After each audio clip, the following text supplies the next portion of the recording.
Ladies and gentlemen, welcome back yet to another heartbreaking kind of reaction.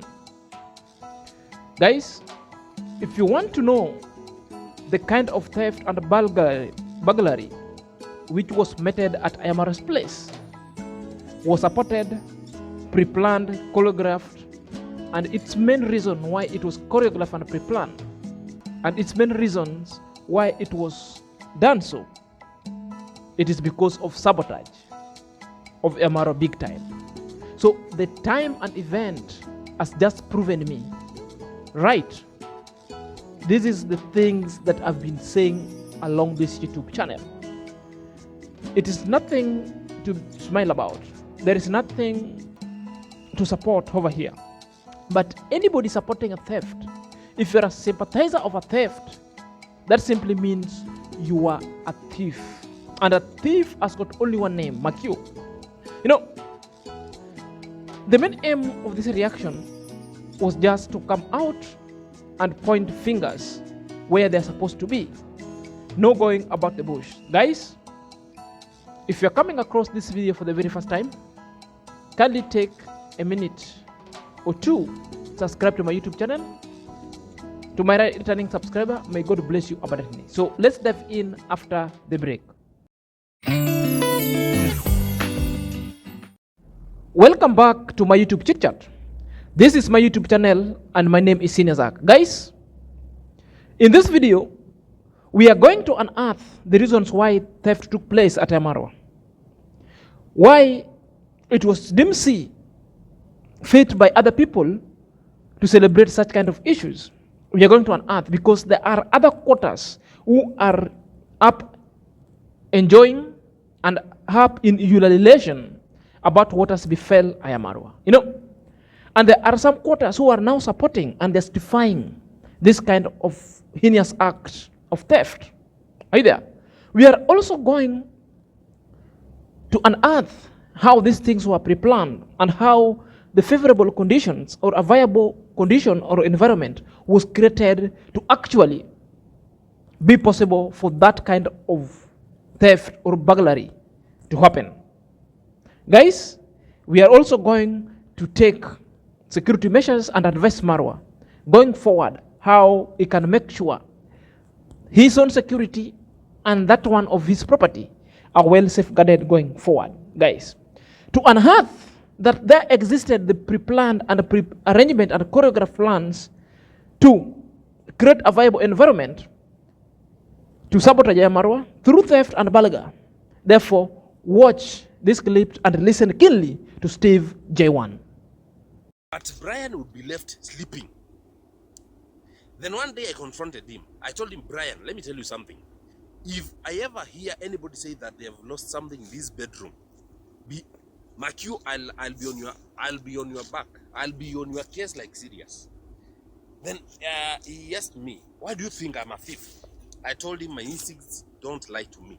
There's no way you'll be sleeping from last night till everybody has left almost 9 and you say that you have work. This guy used to work with Mr. Strongman 254, but he was very lazy. I'm not trying to criticize him. He was very lazy. He could not agree with Strongman. If Strongman tells him, remove this stone, he could complain all day and he left Strongman. Then Strongman contracted other people to work with. He went to do the work with the painter, you know, the guy that was painting the house. And this is where my case became serious with Brian. That day, I was doing my final video. It was on a Saturday, you know, before everything blew and things turned how they turned. Brian, in fact, I'll put a clip, I think in this video or my next video to show. Brian was painting at the rooftop with the painter. Then that day, he was playing so much music in his small phone, the button phone. We call it Kadunda in Swahili. So he was playing so much music. I went to him and I told him, please reduce the volume for us because we are recording a video. I was Ken Gore and other guys. and Mr. Tugai. I told him to lower the volume because we are recording a video. Let me remove this, guys. So this one has nails. You know, it's timber. So let me put it here. I don't know. So let me continue the story first. Let me finish this Brian's story. So Brian, I told him to lower the volume of his phone because we were recording a video and he was playing music, and he knew music and our thing does not go together. He refused. So me, I ignored him. But now the painter told me, please Steve, feature me in your video today. In case somebody has work, they can call me. I told him, it's okay, Mr. Painter, I'm going to give you the chance. So I went to him. The painter, he appeared in my video. Brian was just next to him. I told Brian, say hello to people. Brian refused. Remember, all along, and I'm not lying, anybody in that bedroom can attest whether Brian has ever had a smartphone. He always used a kadunda, a button phone, always. Brian, I knew him since the one when I went to A.M QAROL. I knew him and we interacted numerous times. Then things turned sour for me. Then I called him. When I asked who lost the phone, you know, I did my own investigation. I was informed it was Brian who claimed to have lost the phone. I called Marwa. Yes, Marwa cannot now remember the details because he was under the pressure of somebody in my compound has lost a phone. I told Marwa, Brian has never had a phone, a smartphone, and that one you can attest. This one I told even the security when I went back to Marwa, and I called Brian. We confronted him even in the presence of people like Strongman. Brian ran away. In fact, he called me later and he tried to abuse me. I told him you cannot abuse me, but I told him face to face, God is going to catch up with you, Brian.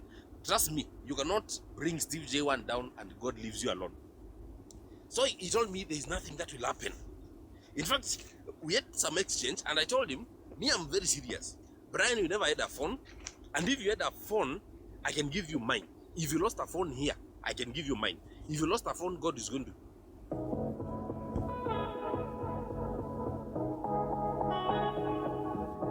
give you another one. But if you never lost a phone, and you know, I even told Marwa, and I told other people there.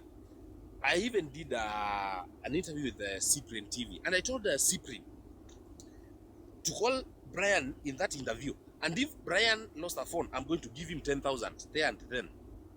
Because Brian never had a phone. But you know, Brian had one thing in his mind. He knew, if I tell Marwa I've lost a phone, Marwa will buy me a phone. Because he will want to cover up this story for the sake of his visitors. But Marwa being Marwa did a video about it. You know, Marwa did a video about it. Guys, you see how my lawn looks like? This is my driveway to the road, the main road. So, it is what it is.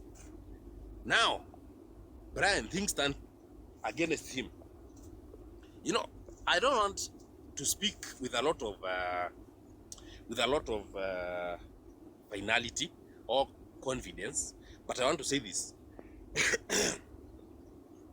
For the people who lost the things in Marwa's place, like the gimbal that was gifted to Finding Ian, I'm 90% sure Brian stole it. I'm 90% sure because at that time it was still hanging around the compound. You could not tell whether Brian was going home or he was sleeping at Marwa's place. You could not tell. In fact, it came to a point that Brian, you could not tell whether he was sleeping around or he was sleeping outside. I don't want to accuse him, but I know what I'm saying. I know and I told people there, this thing that this guy introduced of somebody has stolen from me, he just wanted to create a very viable environment for him to be stealing from, or for other people to steal from, and they accuse other people. People lost cameras in that compound. People lost money. I lost my gumboots like this. Very, very new. People lost shoes. At Marwa, you could remove a very expensive shoe like 5 to 10,000. You leave it at the door. By the time you are going out, the shoe is not there. Tell me, if each person came there with a pair of shoes and they don't have extras, by the time you are going out and we have soldiers, you find your shoe has been lost. Who was stealing them? It means this person has always been there. They created the right environment for them to be stealing from. Now, long after everybody has gone, now they have nobody to accuse, but their instincts still tell them it is time to steal. It is time to steal. Huh? Remember, these guys, Marwa has given them a lot of access. A lot of access. They can access his bedroom. They can access the kitchen. They can access anywhere. These are very dangerous people. These guys as friends. And I told Marwa, the people that you think are your enemies, these are your real friends. The people who we are focused, we know what we want in life. We are very focused. If somebody is coming to grow the YouTube, they know they are coming to grow the YouTube. That's why maybe they'll do something for free. Yes, I saw Marwa say he doesn't want a free job. That's very good. In fact, that will eliminate idlers around this compound. Idlers will be eliminated. But now the problem is, this is a guy that you have been paying. You pay him, but he steals from you. So, me, I think from that clip alone, there are 5 lessons that we learn, and there are 5 important points that I've picked from J1's given story about Brian. Number 1, that Marwa trusts anybody who comes near him. And this alone posed as a security threat to himself, to his existence, and his property at large. Are you there? I am Marwa. At this point, you need to relook about your security on yourself, about the security of your property, because you have a lot of enemy within. You have a lot of enemy around. So you need to check on this. Number 2, Brian was projecting and creating the viable environment for him to steal. Are you there? It's well explained. So his projection at later time and event, it turned out that Brian is a thief, and that his name, the name of a thief, will always be a thief, no any other. So Brian the thief. Are you there? And I'm very glad the camera captured it out. Number 3, the thieves have been around I Am Marwa for very many times. Others are masquerading as friends. Others are coming that they are needy. Are you there? They're just opposing their feelings to the I Am Marwa's honesty, to I Am Marwa's kindness, to I Am Marwa's generosity. Therefore, the main aim, they're camping around I Am Marwa. They get close to I Am Marwa, projecting and spying for them to unleash their criminal career and steal from I Am Marwa. That alone, I Am Marwa, you need to check people who are around you, reevaluate them so that you get to know who is your genuine friend. Are you there? That Brian was actually being paid. Avoid the rumors that people are masquerading, that Brian was not being paid, that Brian was not being paid, that's why he did theft. No, Brian was being paid handsomely. Brian was being even given accommodation. And the reasons why he was given accommodation is like because they were helping strong man with plumbing. Are you there? So this is the reasons why the first treatment he was given, and that's why he was sleeping with the VVIP. Are you there? But unfortunate event that has turned out is like, it's turned out to be a thief. And what next? He has stolen from I Am Marwa. Are you there? And again, Marwa needs to reevaluate his friends around. You need to check who is a genuine friend, and on what mission and objective are you coming to his property? Are you coming to his close proximity? So that he exterminates people that are not within his ambience of objective and goals that I Am Marwa wants to achieve. You cannot believe everybody. You cannot please everyone, Marwa. The best thing you need to do, please reevaluate your cycle of friendship before it is late. Guys, another thing that also was perturbing me is like there are some kind of idiotic thing that one can do. Number 1, to defend a theft. Number 2, to be a theft sympathizer. Are you there? Remember, at one time I told you guys that in my country, Kenya, and most African country, people sometimes defend corruption. People sometimes, we vote in leaders who are full of corruption just because he is our thief. Just because we come from the same tribe. just because our interest versus interests are the same, or our versus interests are congruent, or we have jointed kind of interest, or sometimes because so and so is my enemy, therefore I can castigate him when time presents itself. But when it's my turn, I see no good, I see no ill, and I do nothing. Are you there? So to unearth the most idiotic kind of justification of such kind of mediocre example and exudes, watch this kind of stupid nigger.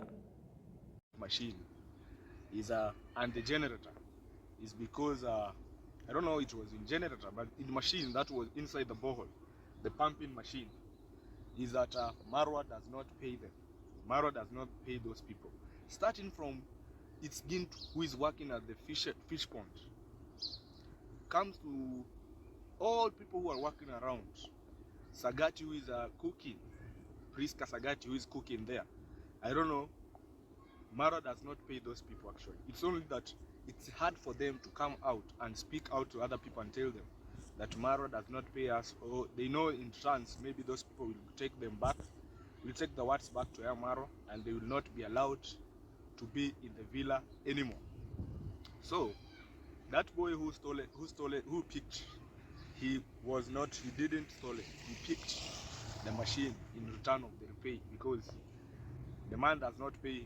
You operating the machine with all those noise that might even damage your eardrum, because the boy was working with that machine, and I know that boy is very young, and I've never heard of story of that boy. Even you can see how their compound was. They have houses that made of bricks. That family, the way it is a median class family. So it means that it cannot produce thief. People are not thieves. Those guys are not thieves. They took that machine in return of their pay, because even those people said on their camera alone that this boy usually, I don't know the mother to that boy, say that this boy usually come in the evening and give me 200 shillings. That one means that Marwa pays him 200 Kenyan shillings for operating a machine for a whole day. In Marwa's villa, I don't know the swamp, I don't know whether, if you don't have a YouTube channel and you are working without a channel there, you are not going to benefit anymore, because that boy, he didn't have a YouTube channel. So for him, he was just looking at the cash from Marwa, direct cash from Marwa. And because he didn't have YouTube channel, he never seen any benefit that he was benefiting from that guy, because with him, he was just sitting at the machine, operating the machine to make sure that he's pumping water, and Marwa never paid him. That's the reason why he decided to pick the machine and disappear with it. Can you pay your workers, bro? Pay them. Why are you making people to be slaves? Because of subscribers and views, you just want someone to work. And I believe that you don't pay that gintu. It's gintu. You don't pay that guy, because he's working very much. He's struggling to make sure that your fish pond has got fish, your fish pond is okay, your fish pond has got a live fish, healthy, and they grow well. But for you, you never seen that. You just want to give him a shout out and whatever. That's a work that is beyond YouTube. So that's the reason why that boy decided to pick that machine and disappeared with it, because you don't pay those people. It's only that when they come out of the villa.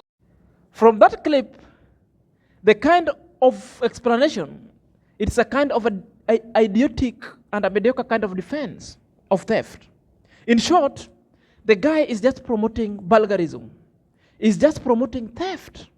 This is a product of a lazy gang. You know, we say that you learn and speak like your master. So this is what has been inserted through this man's brain. You know, that kind of brain is a senseless brain, has got nothing in it. I normally call them like a porridge brain. They always don't think. They see no evil. They hear no evil. They turn a blind eyes. Even if the CCTV camera capture that somebody has stolen, they will say anything else. That's why all along I've been telling people, when a pot is black, I will term it as black.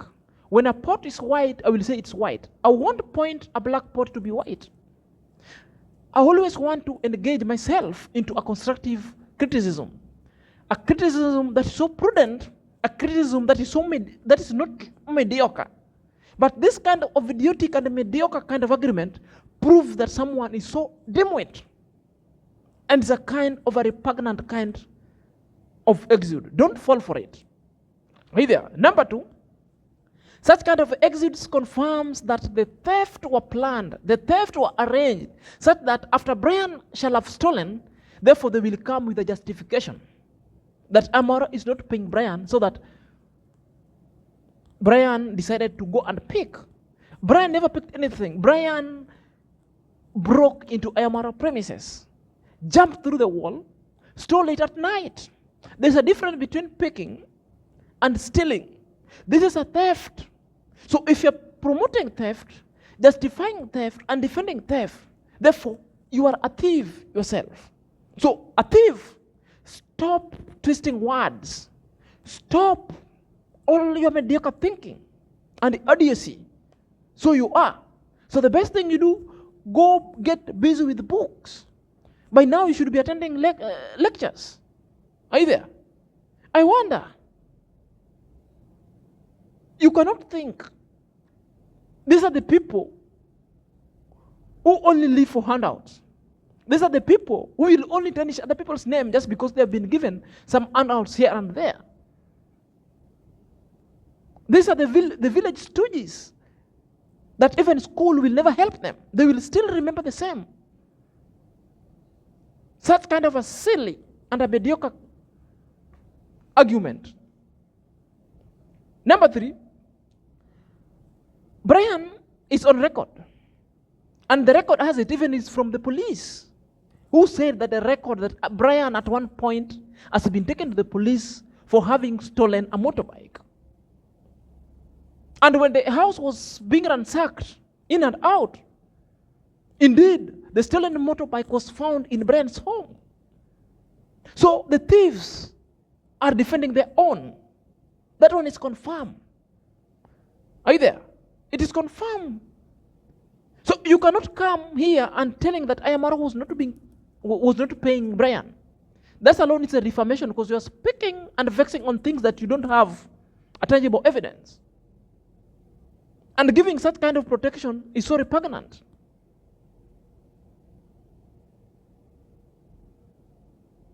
Therefore, you are a sympathizer and a mastermind of a theft.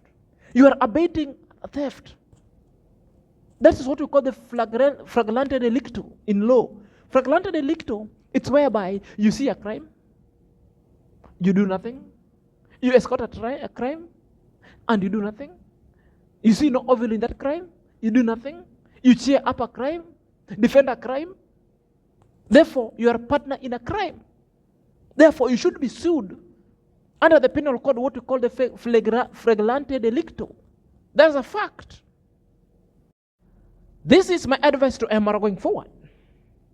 And I hope Amara is watching my videos. You know, if he's not watching and he hasn't been watching, can somebody recommend this video for him? There are a lot of things that I've shared to Amara. I don't know whether he's watching or not. I believe and I know that he's watching. Advice number one, from today henceforth, stop hiring your natives. Stop hiring your kinsmen. Stop hiring your villagers to work into your villa. Stop forthwith. The time has proven you right and sometimes wrong, because you've been so humble. You've been giving back to the community, but the community has turned a middle finger into your life. They've become an eyesore.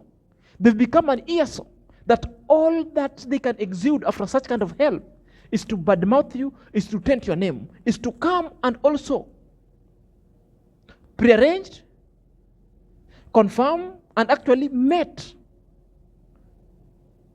your premises with a burglary. They break down and steal your expensive equipment. Now they come in justification. You have got, your villagers are up with something miserable. You better take this heed. Advice number 2. As Steve J1 says, always reevaluate your friends. Have a checkup. Sit down. Call yourself to a meeting. Ask yourself. Speak out to yourself. Who is genuine friends about me? Cast your eyes wide and large. Navigate. Scheme. Ask yourself question. What are you gaining from these friends? What are these friends gained from you? Visualize. Examine. Therefore, you really come out to your senses that some people around you are not genuine friends. Therefore, you need to exterminate that kind of friendship, and you get genuine friendships elsewhere. Number 3, and the last one, set your boundary clear. And how do you set your boundary clear? Close your gate. Stop the villagers from coming to your own home to work. Stop it. Free services, leave it. Are you there? That's it. To wrap these conversations going forward, I am Marwa. All the things that were stolen in your compound, tell them back from your former plumber. Is the mastermind of everything. Brian, the moment you get Brian will always tell you the rest. And more so, the person of interest, pursue him up to the Nairobi and up to the college. Getanyi Senior, are you there? To unearth the rest, because I think he's a person of interest. He knows more, because he's come out to defend Brian. He might be a witness in this case, so that he can say what he knows about Brian. He can say about the theft, because he knows the reasons why Brian actually committed that kind of crime. Because he's saying it very well. The reasons why Brian committed that crime is because Brian came and picked it, because you never paid Brian. So he knows more. He knows by the time they had a meeting with Brian, when Brian was planning for this theft. Brian is a career thief, is on record. Until next time, this is SnrZack.